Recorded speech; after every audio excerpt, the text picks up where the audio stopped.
Hello my dear students, welcome to Nishant Kumar classes.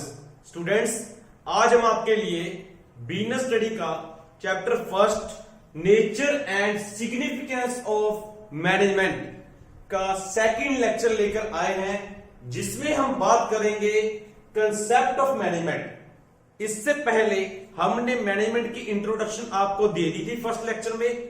आज हम concept की बात करने जा रहे हैं। देखिए students, management has been defined by different authors differently. There are basic two approaches, number one traditional, number two modern. देखिए स्टूडेंट्स, डिफरेंट ऑथर्स ने मैनेजमेंट को डिफरेंट तरीके से एक्सप्लेन किया है। मतलब हर एक की अपनी एक विचारधारा है। तो इस चीज को ध्यान में रखते हुए बेसिकली टू अप्रोचेस हैं। First traditional, second modern. Traditional approach कौन सी है, पहले हम इसकी डिटेल में बात करेंगे, फिर मॉडर्न अप्रोच की बात करेंगे। तो स्टूडेंट्स देखिए, ट्रेडिशनल का मीनिंग क्या है? परंपरागत, मतलब जो पुरानी विचारधारा है। मॉडर्न, आधुनिक, आज के समय की विचारधारा। तो पहले परंपरागत की बात करते हैं। Initially management was regarded as technique or method of completion of task by utilizing human resources। देखिए स्टूडेंट्स, क्या मीनिंग है कि ट्रेडिशनल अप्रोच के मुताबिक स्टार्टिंग में मैनेजमेंट को, प्रबंध को एक टेक्निक, जहां हम कह सकते एक मेथड समझा जाता था। किस चीज का मेथड, किस चीज की टेक्निक?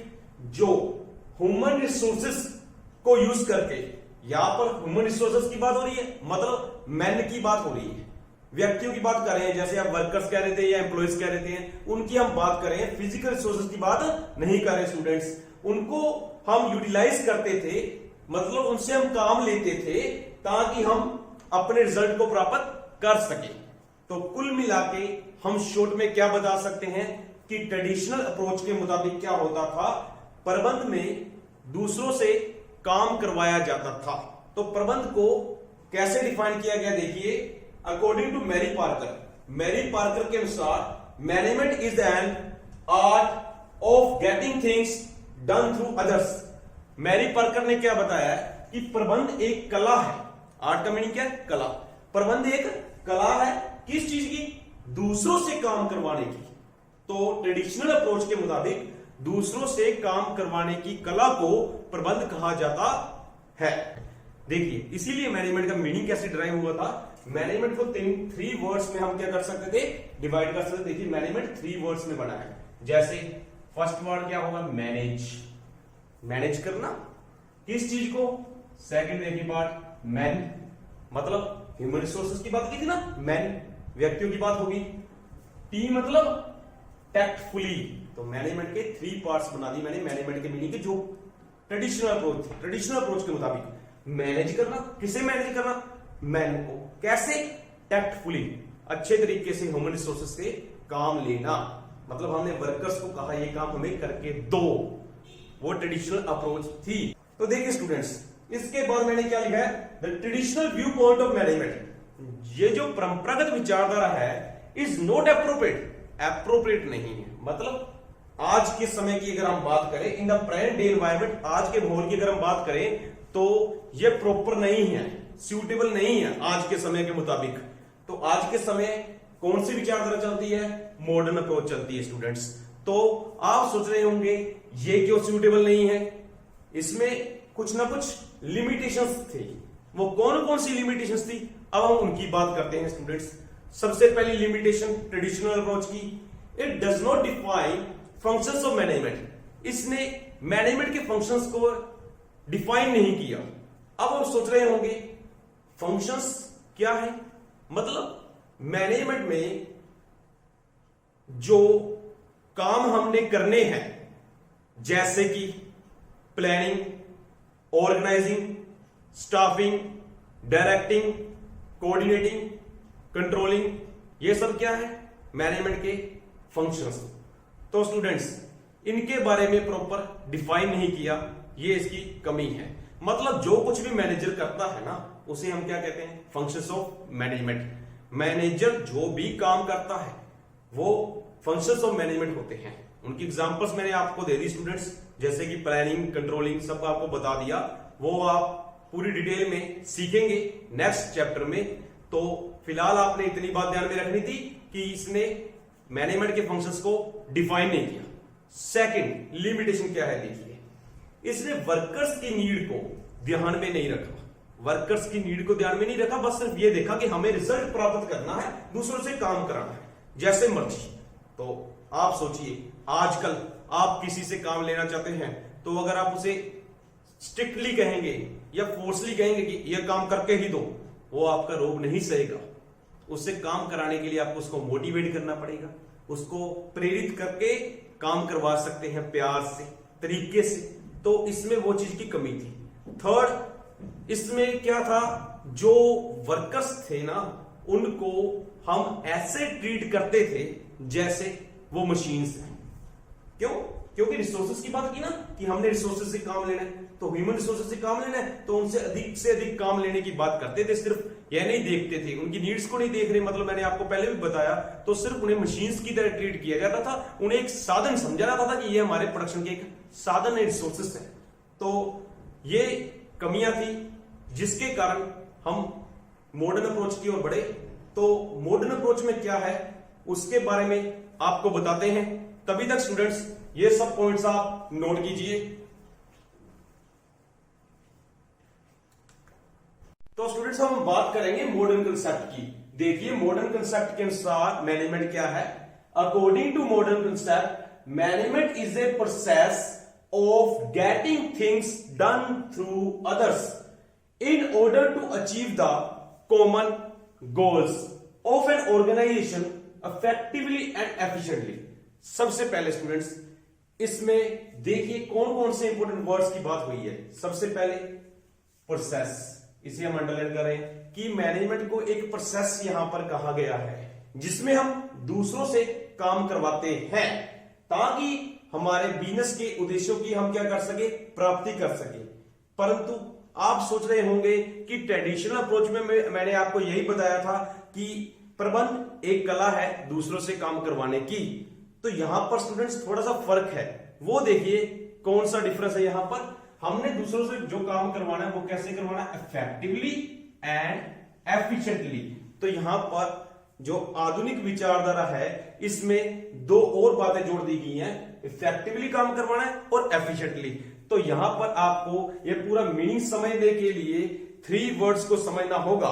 वो कौन कौन से हैं देखिए स्टूडेंट्स। पहला प्रोसेस, दूसरा इफेक्टिवली, थर्ड एफिशिएंसी। तो इन तीनों को आपने ध्यान से समझना स्टूडेंट्स, फिर आपको मीनिंग समझ आएगा। फिलहाल मैंने आपको इतना बता दिया कि मॉडर्न अप्रोच में हमने बहुत कुछ नया सीखा।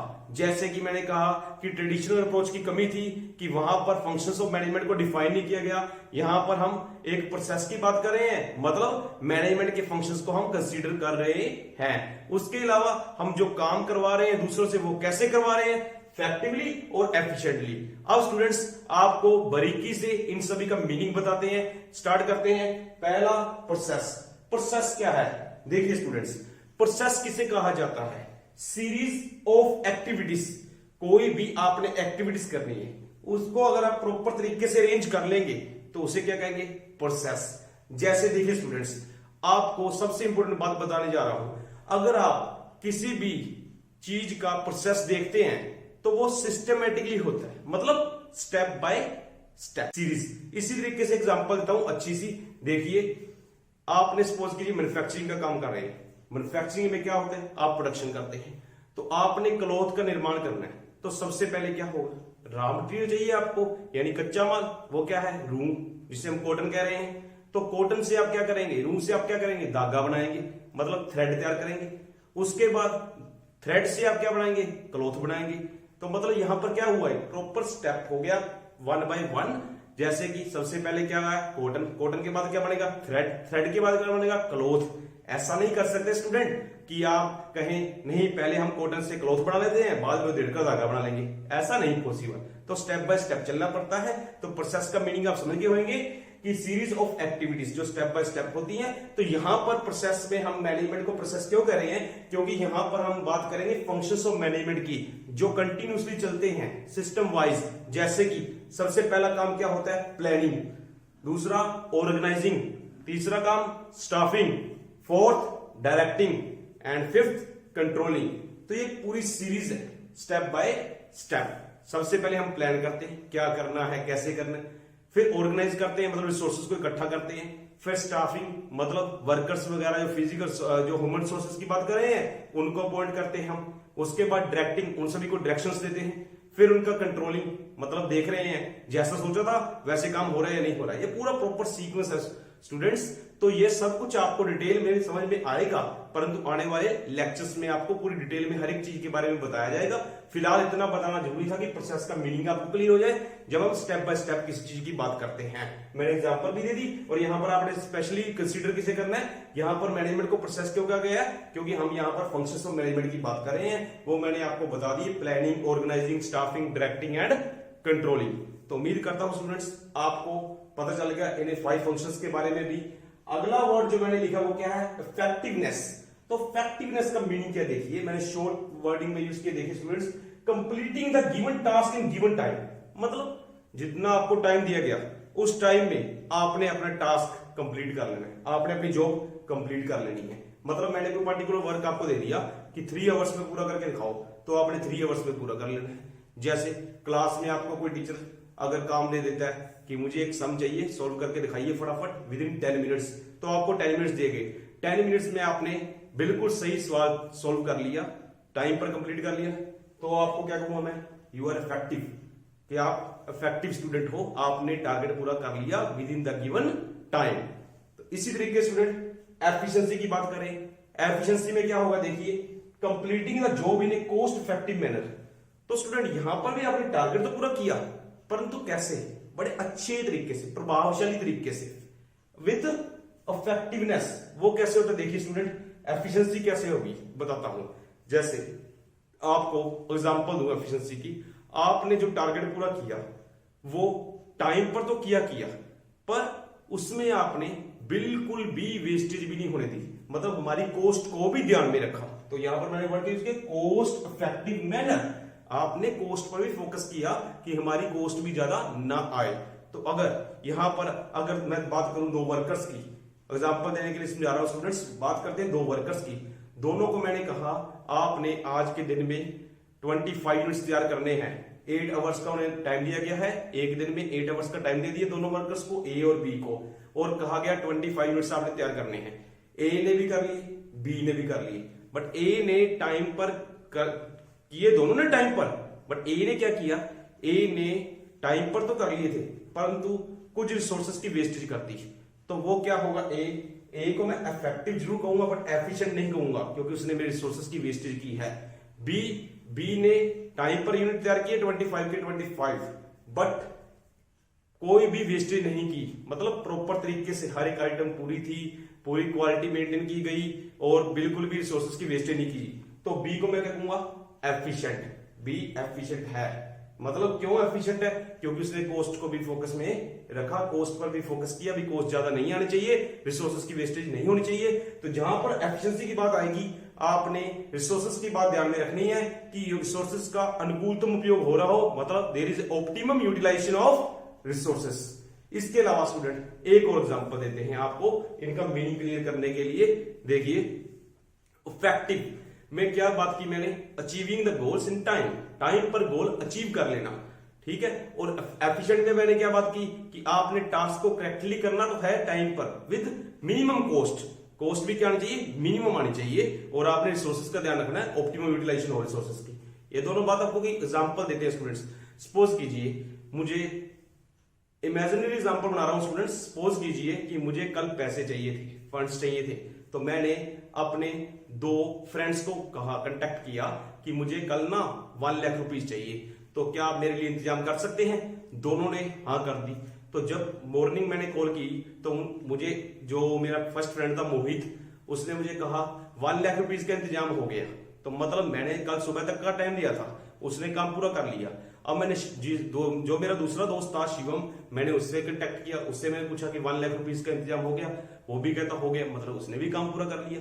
बट मोहित से जब मैंने पूछा कि इंटरेस्ट रेट कितना चार्ज होगा, मोहित ने कहा 12% पर एनम। तो जब मैंने शिवम से ये बात पूछी तो उसने कहा 10% पर एनम। तो मतलब यहां पर क्या बात है, मोहित ने काम तो पूरा कर लिया बट वो मिनिमम कॉस्ट पर नहीं कर पाया, उसे इंटरेस्ट रेट अधिक चार्ज किया। मतलब उसने नहीं किया, जिसने भी चार्ज किया मतलब वो इंतजाम वहां से करके आया है, पर उसने सोचा नहीं कि कॉस्ट क्या चाहिए, मिनिमम आनी चाहिए। तो मोहित यहाँ पर इफेक्टिव है बट एफिशिएंट नहीं। शिवम एफिशिएंट है, क्यों? क्योंकि उसने कॉस्ट को भी ध्यान में रखा, उसने टारगेट तो पूरा किया ही किया, परंतु इंटरेस्ट रेट पर कम पर पैसे का प्रबंध किया, 12% की बजाय 10% पर किया। तो शिवम इज एफिशिएंट। तो यहां पर शिवम को मैं क्या कहूंगा, एफिशिएंट कहूंगा, क्योंकि उसने क्या किया, कॉस्ट को भी ध्यान में रखा है। तो स्टूडेंट उम्मीद करता हूं मॉडर्न कंसेप्ट में आपको सब कुछ पता चल गया होगा हम क्या लिख सकते हैं। इसके अलावा जो इफेक्टिवनेस और एफिशिएंसी की मैं बात कर रहा हूं, इस पर मैं पूरी एक वीडियो तैयार करूंगा जिसमें आपको इसकी पूरी बारीकी से एक एग्जांपल करके, रिलेशन बता के, डिफरेंस बता के सब कुछ समझाऊंगा स्टूडेंट्स। अब आपको लास्ट में यह बता दें कि अगर आप मॉडर्न कंसेप्ट में कोई डेफिनेशन लिखना चाहते हैं तो आप हेनरी फ्योल की लिख दीजिए। वो क्या है सुनिए, to manage is to forecast and plan, to organise, to command, to coordinate and to control. यह डेफिनेशन आपके लिए इजी है, ये लिख सकते हैं। यहां पर हेनरी फ्योल ने सभी काम बता दिए मैनेजमेंट के कि फोरकास्ट एंड प्लान, पहले हम पूर्वानुमान लगाते हैं, फिर उसकी प्लानिंग करते हैं डाटा को देखकर, फिर हम ऑर्गेनाइज करते हैं, फिर हम कमांडिंग का काम करते हैं, और फिर तालमेल, कोऑर्डिनेट, और लास्ट पे कंट्रोलिंग का काम करते हैं। तो स्टूडेंट्स उम्मीद करते हैं आपको यह सब कुछ समझ में आ गया होगा। और अब आप सोच रहे होंगे कि सर ने हेनरी फ्योल की ही डेफिनेशन क्यों कही है, कई और डेफिनेशन भी आपको मिल सकती है स्टूडेंट्स, बट मैंने हेनरी फ्योल की इसलिए कही क्योंकि हेनरी फ्योल को फादर ऑफ मैनेजमेंट कहा जाता है। हेनरी फ्योल जिसे प्रबंध का पितामह कहा जाता है क्योंकि उन्होंने प्रिंसिपल ऑफ मैनेजमेंट दिए हैं जो 14 हैं, वो हम यूज करते हैं ऑर्गेनाइजेशन में। उसके बारे में स्टूडेंट्स आपको डिटेल में बताएंगे, परंतु आने वाली वीडियोस में, क्योंकि इस पर एक प्रॉपर चैप्टर भी है। तो उम्मीद करते हैं आज की वीडियो आपको जरूर अच्छी लगी होगी। तो please like my video and subscribe my channel. तो इसी उम्मीद के साथ फिर मिलेंगे नया टॉपिक लेकर, नई वीडियो लेकर। Thanks for watching the video.